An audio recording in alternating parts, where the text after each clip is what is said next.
며칠 전 고향 종합운동장에서 손흥민은 볼리비아의 골망을 가르는 더없이 아름다운 무지개를 그렸습니다. 그리고 어제 로스앤젤레스의 바로 그 각도, 바로 그 거리에서 그는 94분경 AFC를 구원하기 위해 그 초현실적인 걸작을 재현해냈습니다.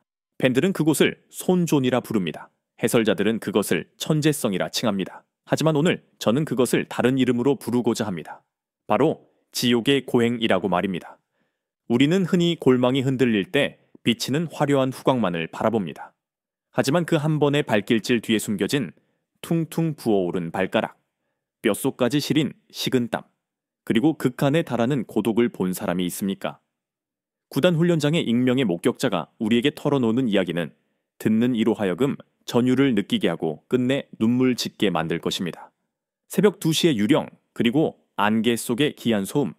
이 이야기는 손흥민이 국가대표팀 소집을 마치고 클럽으로 복귀한 바로 그날 밤에 시작되었습니다.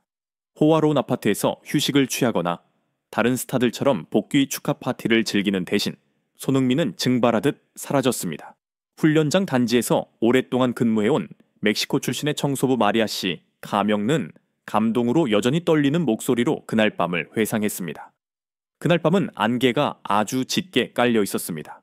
새벽 2시경, 평소라면 밤에는 굳게 잠겨있을 7번 훈련장 구역으로 쓰레기 카트를 밀고 지나가던 중 저는 기이한 소리를 들었습니다. 퉁, 휙, 폭. 그것은 규칙적이고 차가웠으며 마치 사신이 문을 두드리는 소리처럼 반복되었습니다. 마리아 씨는 침입자가 있다고 생각했습니다. 하지만 그녀가 조심스럽게 다가갔을 때 유일하게 켜져 있던 조명탑의 희미한 불빛이 광활한 잔디밭 한가운데 있는 작고 외로운 그림자를 비추었습니다. 소니였습니다. 그는 그곳에 완전히 혼자였습니다. 코치도 없었고 볼보이도 없었으며 심지어 수비벽 역할을 하는 마네킹조차 없었습니다. 그는 골대 구석에 A자 코너에 작은 붉은 벽돌 하나를 맞습니다. 벽돌을 매달아 놓고 있었습니다. 그는 찼습니다. 그리고 스스로 달려가 공을 주워왔습니다. 다시 놓고 또 찼습니다. 마리아 씨는 울타리 뒤에 숨어 숫자를 세었습니다. 100개, 300개, 그리고 그녀의 다리가 저려올 때쯤 숫자는 이미 800개를 넘어가고 있었습니다.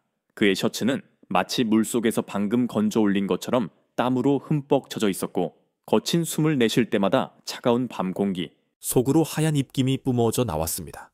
하지만 그의 눈빛은 오 신이시여, 상처 입은 맹수의 눈빛처럼 불타오르고 있었습니다. 그는 즐기기 위해 차는 것이 아니었습니다. 그는 마치 그 공이 벽돌에 맞느냐 아니냐에 자신의 목숨이 달려있는 것처럼 차고 있었습니다. 손존, 손존. 왜 해독? 메시와 베컴조차 고개를 숙이게 만들다. 도대체 왜 벽돌이었을까요? 그리고 볼리비아전에서 이미 비슷한 슈퍼골을 넣은 직후에 왜 그토록 자신을 학대하는 수준의 고행을 해야만 했을까요? 그 답은 손흥민의 소름 끼칠 정도로 거대한 자존심에 있습니다. 그는 볼리비아전의 골이 세상 사람들에게 그저 운이 좋았다거나 즉흥적인 순간으로 치부되는 것을 두려워했습니다. 그는 그 위치, 골문에서 24m, 왼쪽 45도 각도의 그 지점을 자신의 독점적인 영토로 만들고 싶어 했습니다. 그가 그곳에 섰을 때 전 세계가 골이 들어가는 것을 마치 해가 동쪽에서 뜨는 것처럼 필연적인 일로 받아들이게 만들고 싶었던 것입니다. 서울스포츠 과학연구소의 데이터 분석 전문가들은 오늘 아침 왼쪽 사각지대에서의 프리킥 성공률에 대한 충격적인 비교 자료를 발표했습니다. 데이비드 베컴, 전성기, 적중률 28%. 베컴은 가마차기의 명수였지만 그는 천부적인 감각에 많이 의존했습니다.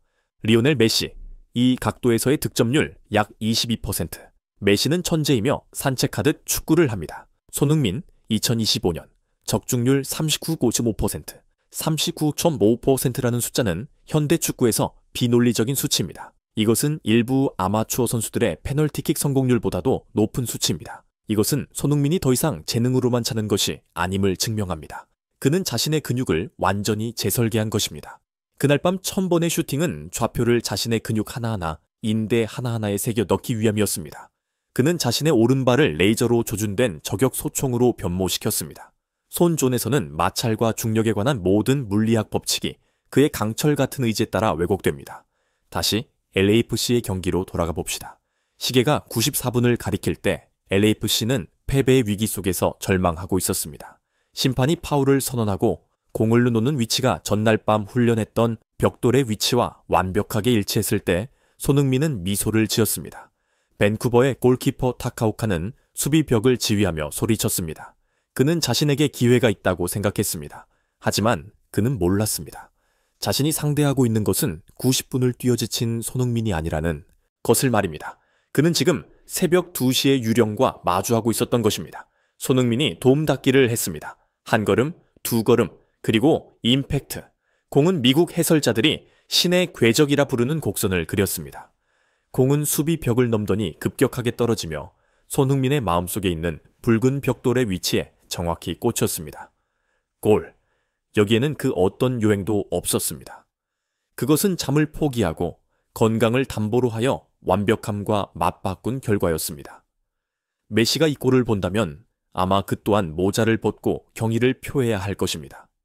메시는 신에게 황금의 발을 선물 받았지만 손흥민은 붉은 불과 차가운 물 속에서 스스로 자신의 발을 단련하여 황금으로 만들었기 때문입니다. 서양 사람들은 이것을 집착이라 부를지 모릅니다. 하지만 우리 한국 사람들은 이것을 한이라 부릅니다. 그것은 평범함을 거부하는 정신입니다. 손흥민은 알고 있었습니다. 아시아 선수로서 백인이나 흑인 동료들보다 10배, 아니 100배 더 노력해야만 인정받을 수 있다는 사실을 말입니다. 세상이 잠든 시간, 손흥민은 깨어 있었습니다. 다른 선수들이 클럽바르토에 갈 때 손흥민은 벽돌과 함께 훈련장으로 향했습니다. 남들이 한 골에 만족할 때 손흥민은 그 골이 영원히 반복될 수 있도록 1000번을 찼습니다. 차가운 안개 속 늙은 청소부와 1000번의 슈팅에 관한 이야기는 경기 기록지에는 남지 않을 것입니다. 전광판 점수에도 나타나지 않을 것입니다. 하지만 그것은 수백만 팬들의 가슴 속에 영원히 새겨질 것입니다. 맺은 말, 손흥민은 단순한 축구 선수가 아닙니다. 그는 그라운드 위에 고행하는 수도승입니다. 손 조는 신이 내린 땅이 아니라 한 위인의 땀과 고독으로 적셔진 땅입니다. 팬 여러분, 다음에 손흥민이 프리킥 앞에 서는 것을 보거든 그저 환호만 하지 마십시오. 눈물을 흘리십시오. 그 걸작 뒤에는 우리 같은 평범한 사람들은 결코 다 이해할 수 없는 위대한 희생이 숨겨져 있기 때문입니다.